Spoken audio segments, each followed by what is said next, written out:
السلام عليكم ورحمة الله وبركاته. أهلا بيكم في قناة مواد سيارات مع وليد حسين. النهارده فيديو جديد عن أسباب تهبيط أو أسباب النقر الدركسيون. وطبعا ناس كتير جدا بتبقى عندها مشكلة قلنا في علبة الدركسيون أو في قطمة الدركسيون أو في صليبة الدركسيون.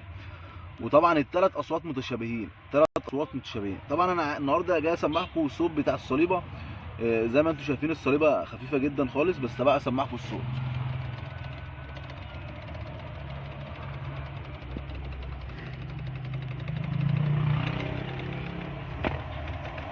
زي ما انتم سامعين الصوت، يا رب يكون واضح في الفيديو اهو. قرب شويه.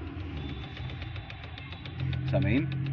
ده الصوت اللي انت ممكن تسمعه. لو ده عندك مشكله في الطنابير او رعشه في العربيه، ده الصوت ده هتسمعه بالظبط، نفس الصوت بالظبط.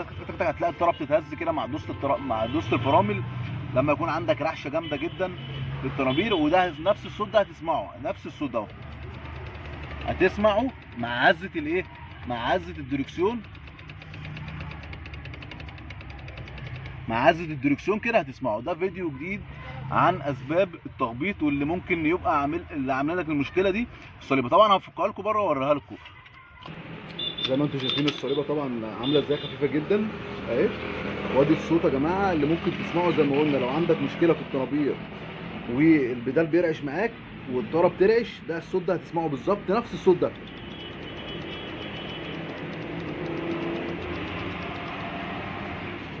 طبعا هنظبطها، وبعد ما نظبطها ارجع لكم. زي ما انتم شايفين كده احنا ظبطنا الصليبه. طبعا الصليبه دلوقتي كده ما فيهاش اي صوت.